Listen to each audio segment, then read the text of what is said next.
Olá, seja bem-vindo ao meu podcast Clube do Livro. Esse podcast tem como foco falar de livros, de assuntos variados.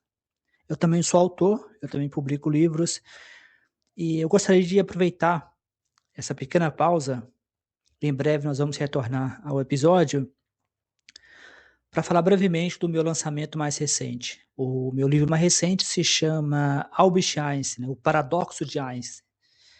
O Paradoxo de Einstein é um livro que nasce de citações falsas que geralmente circulam nas redes sociais.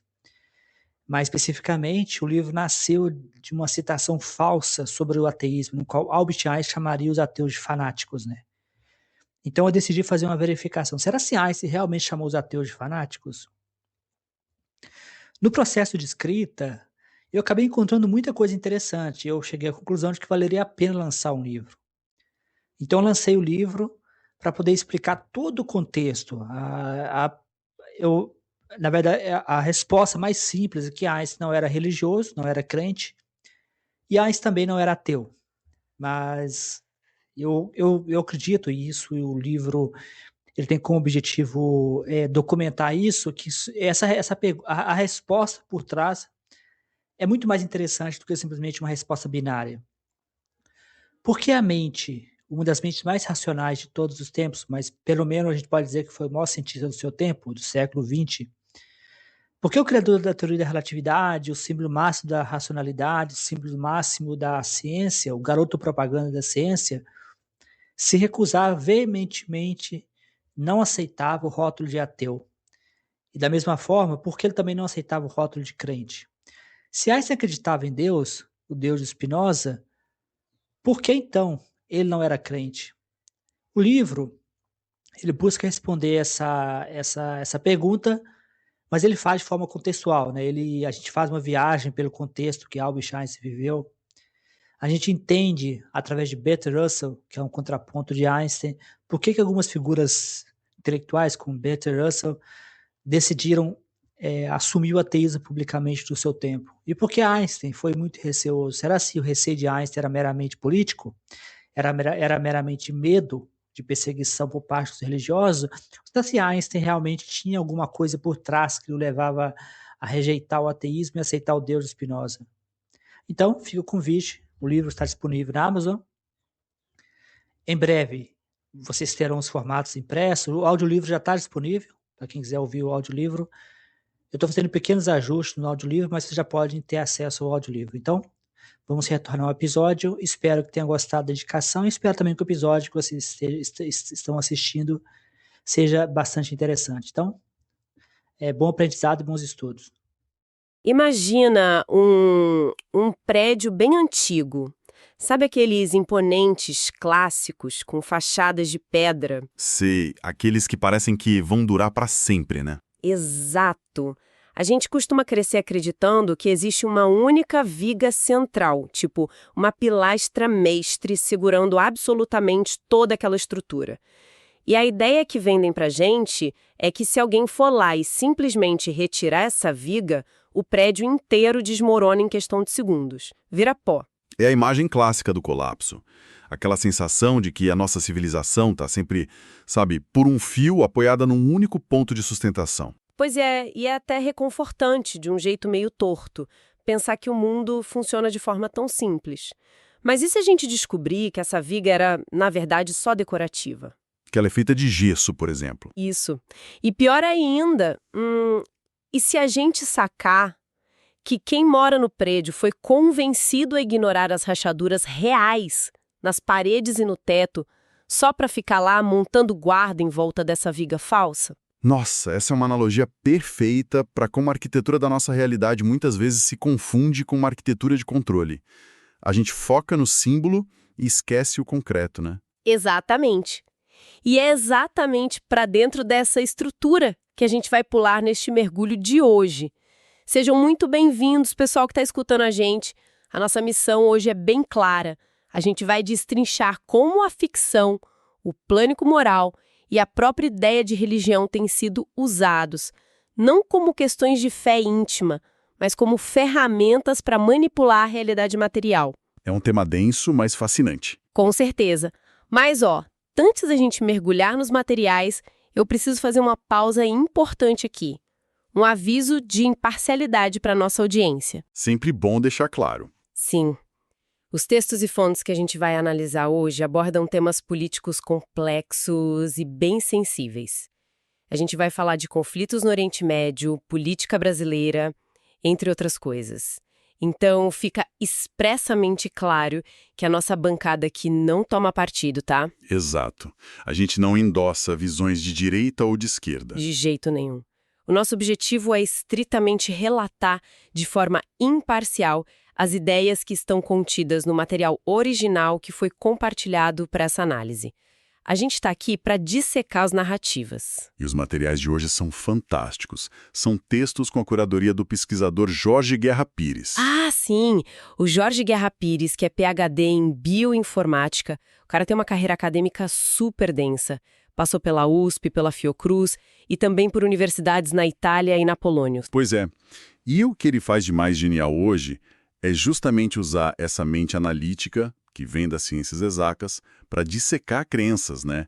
Ele escreve sobre ciência, crítica social e filosofia para estimular o pensamento livre. E falando nisso, uma dica prática rapidinha para quem nos ouve.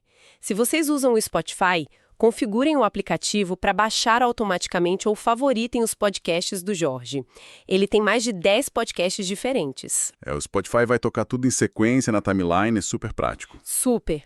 E para quem prefere vídeo, tá tudo disponível lá no canal do YouTube dele, que é Jorge Guerra Pires, PhD. Dá para acompanhar por lá também. E a gente tem que destacar a biblioteca dele de estudos bíblicos para ateus, que é de onde vem muito do que a gente vai discutir. Tem o livro impresso, o Gibíblia, A Fábrica de Absurdos, que tem entrega gratuita e garantias via Amazon Prime. Isso. E o outro, que é Seria a Bíblia um livro científico? Esse tem uma versão em audiolivro com mais de 10 horas, usando 3 vozes diferentes lá no Google Play e Google Books. Mas o lançamento que está em destaque agora é o Paradoxo de Einstein, Ciência, Ética e o Deus Cósmico. Nossa, esse livro levanta umas questões muito boas. E o formato audiolivro é perfeito para ouvir enquanto faz uma caminhada ou lava a louça, sabe? Sim, otimiza muito o tempo. E o livro usa a biografia do Einstein para responder a uma pergunta central no Brasil de hoje, que é por que figuras públicas rejeitam tanto o rótulo de ateus? Olha, eu fiquei muito intrigada com essa parte. O texto questiona por que intelectuais como Leandro Carnal ou até o Drauzio Varela nunca cruzam certas linhas na mídia. É um tabu gigante. Total. Ele cita o caso do ativista Daniel Sotomayor, que debateu na Globo ao vivo com o pastor Silas Malafaia. O Sotomayor praticamente sumiu da grande mídia, enquanto pastores como Malafaia continuam na TV, pedindo avião aos fiéis na maior cara de pau. É a pergunta que fica. Por que ser ateu é visto como algo mais tóxico para a imagem pública do que ser um líder religioso abusivo? Exatamente. E isso nos leva direto para o nosso primeiro ponto histórico, que ilustra muito bem como esse medo de perder a fé é fabricado. Lendo o material, eu esbarrei numa história que, juro, parece roteiro de filme. Mas aconteceu em 1903. Ah, o famoso caso do livro When It Was Dark, ou Quando Tudo Estava Escuro. Esse mesmo. Foi escrito por um cara usando o pseudônimo de Ranger Go e virou um best-seller absurdo na era eduardiana. A premissa do romance é muito louca. Um milionário e um arqueólogo conspiram para forjar a descoberta de uma inscrição feita por José de Arimateia. E essa inscrição supostamente provaria sem margem de erro que Jesus não ressuscitou. Isso, que foi tudo uma invenção. Mas sabe, o que torna essa obra tão sintomática não é a fraude arqueológica em si, mas a reação da sociedade fictícia. O caos retratado no livro é imediato. No instante em que a notícia vaza, a premissa é que a moralidade desaparece da face da Terra. É instantânea, a criminalidade explode do dia para a noite. Exato. O autor descreve mulheres e homens agindo como bestas nas ruas, o império financeiro quebra, o império britânico entra em colapso. O livro desenha um cenário onde a única coisa que impede a humanidade de se destruir é a crença literal na ressurreição. Vamos analisar isso por partes, porque a gente precisa olhar para o contexto da época. A gente está falando do período pré-Primeira Guerra Mundial, a sociedade estava lidando com a teoria de Darwin se popularizando, o avanço da ciência e aquela alta crítica, né, que eram os estudos históricos da Bíblia ganhando força. Sim, o chão estava tremendo para as instituições religiosas. As pessoas começaram a questionar os milagres. Então esse romance foi basicamente uma fake news do início do século XX, desenhada sob medida para causar pânico. Será que a fé das pessoas era tão frágil assim, que dependia de uma única evidência arqueológica para não saírem cometendo crimes? O livro foi um reflexo puro do medo de que a religião fosse a única cola social existente. Mas tem um detalhe na construção dessa narrativa que a gente não pode ignorar: o vilão. O Constantin Schwab. Ele mesmo. O autor faz questão de descrevê-lo como um milionário judeu. E isso conecta diretamente com o antissemitismo estrutural da época. Nossa, sim. É a ficção legitimando o preconceito no mundo real, né? Exatamente. Ele bebe daquela teologia da substituição e do mito do deicídio, aquela ideia absurda de culpar o povo judeu coletivamente. O vilão é a personificação do bode expiatório. E olha como a história é cíclica. Esse romance saiu na mesma época daquela famosa e trágica fake news russa. Os protocolos dos sábios de Sião. Isso. Ambos vendiam a mesma paranoia de uma conspiração obscura destruindo a moral cristã. É assustador. Mas é isso, o livro previa que a falta do cristianismo causaria guerras e carnificina, o que a história real mostrou logo depois que ele foi publicado. Mostrou a ironia suprema, né? Apenas 11 anos depois, a humanidade mergulhou na Primeira e logo em seguida na Segunda Guerra Mundial. E com a moral cristã operando em sua capacidade máxima, nações majoritariamente cristãs se massacraram nas trincheiras. Sim, a religião não funcionou como freio. Soldados carregavam bíblias nos bolsos. E capelães abençoavam os tanques de guerra. Ambos os lados oravam para o mesmíssimo Deus, pedindo força para aniquilar o outro. É o que o Christopher Hitchens apontava. O Jorge Guerra Pires traz artigos excelentes sobre os debates do Hitchens. Ele via esse romance de 1903 não apenas como uma literatura, mas como um sintoma de uma insegurança moral muito infantil. E onde a coisa fica realmente interessante é nessa definição do Hitchens. Se a sua moralidade, a sua decisão de não roubar ou não matar, depende exclusivamente de uma recompensa ou de uma punição divina, isso nunca foi moralidade. Foi apenas um suborno celestial. Suborno celestial. É a pessoa sendo contida por uma câmera de segurança invisível. Mas me explica uma coisa, como as sociedades modernas, não religiosas, conseguem ser tão pacíficas? Pensa na Escandinávia. É a prova de que a moralidade não vem do medo. As sociedades escandinavas são altamente seculares e são as mais pacíficas e igualitárias do mundo. Isso acontece graças à evolução, à empatia e à razão. A nossa necessidade biológica de viver em grupo criou empatia, não o medo de um castigo divino. Faz todo sentido. E essa desconstrução chega até no debate sobre o Jesus histórico. Com certeza. O material traz a visão de estudiosos como Richard Carrier. Ele argumenta que o consenso sobre a existência do Jesus histórico muitas vezes é mantido mais pelo poder institucional das faculdades de teologia do que por uma metodologia histórica rigorosa. Ou seja, as instituições criam a narrativa de que sem Deus haverá o caos e depois protegem isso porque o poder delas depende dessa mesma narrativa. Exato. E essa narrativa foi exportada diretamente para a política real. O que nos traz para o Brasil, porque o roteiro que a gente viu naquele livro de 1903 foi usado quase na íntegra, aqui em 1964, no golpe militar. Estruturalmente idêntico. O pânico moral de que figuras subversivas iriam destruir a família cristã. A gente viu isso cristalizado na Marcha da Família com Deus pela Liberdade, né? E sob o pretexto de salvar a nação e a fé, instalou-se um regime que usava a tortura nos porões. E tem uma análise do Jorge no material sobre um espelho cultural perfeito dessa época. O lançamento do filme A Meia-Noite Levarei Sua Alma, que introduziu o Zé do Caixão, aconteceu exatamente em 64. Caramba, no mesmo ano. Pois é, enquanto a religião oficial desviava o foco e anestesiava a população, funcionando como uma cortina de fumaça limpinha para a violência do Estado, o cinema mostrava o Zé do Caixão.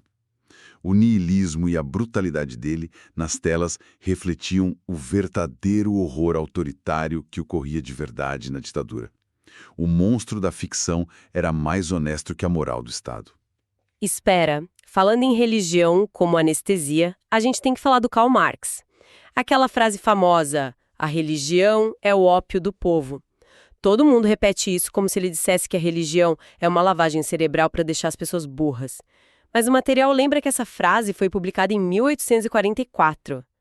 Espera, então nós passamos a vida toda entendendo essa frase errada? Se conectarmos isso com o panorama geral daquele século, muda tudo. No século XIX, durante a Revolução Industrial, o ópio não era uma droga recreativa. Ele era simplesmente o único analgésico forte disponível na medicina. Ou seja, o operário que trabalhava 16 horas numa mina, com a saúde destruída, vendo os filhos morrerem, a vida real dele era um inferno. Exatamente. O Marx não estava atacando a religião com desprezo. Ele estava demonstrando empatia. Ele diz que a religião é o suspiro da criatura oprimida. No mundo intolerável, a religião era morfina para suportar a dor. Era o que permitia ao trabalhador acordar no dia seguinte. É a religião não apenas como controle, mas como o único alívio acessível para a dor material. O problema é que, saltando para os dias de hoje, essa anestesia foi capturada e transformada numa máquina de marketing. Virou uma ferramenta de relações públicas, principalmente em guerras modernas. Isso é muito bizarro. O material fala sobre a estratégia de Israel com aquele projeto Esther. É um negócio que movimenta milhões de dólares para financiar viagens de luxo para mais de 1.000 pastores evangélicos e influenciadores cristãos, principalmente dos Estados Unidos e do Brasil. Eles transformam a religião num balcão de negócios.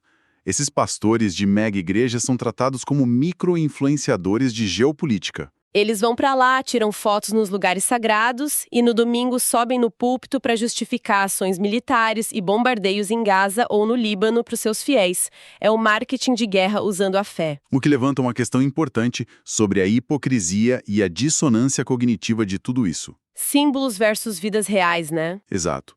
O material destaca como o mundo ocidental e a mídia ficaram em choque, indignados quando um soldado israelense foi filmado destruindo uma estátua de Jesus no Líbano. Nossa, teve nota de repúdio para todo lado. O fundamentalismo ficou em pânico. Mas em contraste brutal com isso, quando ocorreu o assassinato de 2 mulheres cristãs, abrigadas na única igreja católica de Gaza, junto com a morte de milhares de civis, não gerou a mesma indignação. É de revirar o estômago. A vida material daquelas mulheres de carne e osso valeu menos que o símbolo de gesso da estátua. A empatia foi totalmente esvaziada. E essa seletividade sobre quem importa e quem não importa reflete muito na forma como a lei é aplicada no nosso dia a dia. Com certeza. O Jorge traz o caso do restaurante Al Jania, lá em São Paulo. É um restaurante de culinária palestina que, num protesto, proibiu a entrada de israelenses. Deu uma confusão imensa na mídia. Como a gente entende isso à luz do direito comparado? Porque o material faz um paralelo muito bom entre Brasil e Estados Unidos. É uma aula expressa. Olha só, no Brasil, essa ação do restaurante violou a lei do racismo porque houve discriminação por procedência nacional e também o Código de Defesa do Consumidor. Porque a nossa lei prioriza a igualdade coletiva, certo? O espaço comercial não pode punir a pessoa pelo passaporte dela. Certo, mas se isso acontecesse nos Estados Unidos, o desfecho seria outro.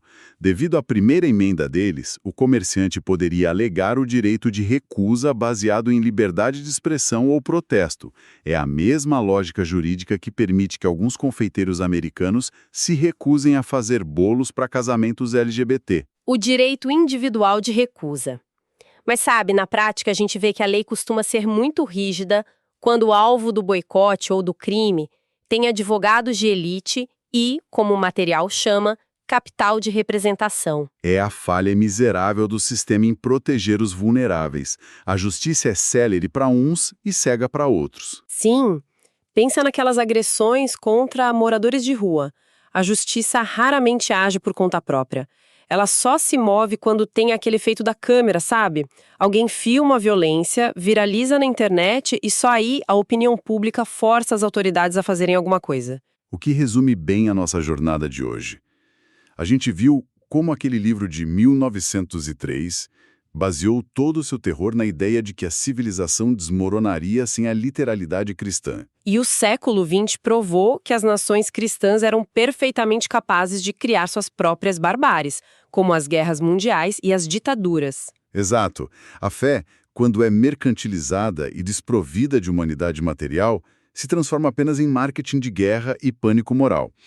É uma tática para desviar a atenção das pessoas das rachaduras reais do prédio. Mundo com uma sobrecarga de informações absurda, entender as raízes do pânico moral é o que impede que a gente seja manipulado por esses discursos alarmistas. Aqueles que prometem o caos se a gente não seguir um determinado líder político ou dogma religioso. É a vacina contra a manipulação. Total.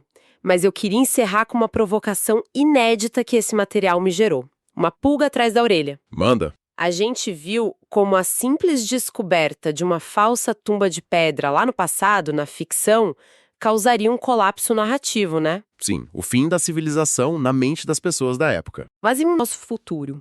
Olha o avanço da inteligência artificial hoje. A IA consegue criar vídeos, clonar vozes, forjar documentos que são historicamente indistinguíveis da realidade. Então, será que a gente não está prestes a enfrentar um novo tipo de pânico moral tecnológico? É uma perspectiva assustadora. Imagina se amanhã uma IA forjar uma prova visual e documental definitiva que desconstrói um dos nossos maiores mitos fundadores. A pergunta que fica é, a gente vai ter maturidade moral para agir com humanidade, focar no concreto, ou será que a gente vai mergulhar em uma nova inquisição digital para proteger a viga falsa? Essa é a reflexão perfeita para fechar. O desafio vai ser enorme. Pessoal, a gente fica por aqui. Quero agradecer muito a todo mundo que acompanhou essa análise profunda. Não deixem de conferir os livros do Jorge Guerra Pires que a gente mencionou. Estão na Amazon e no Google Play. São leituras essenciais para quem quer ir além. Com certeza. Desejo uma ótima semana, boas reflexões a todos e até o nosso próximo mergulho.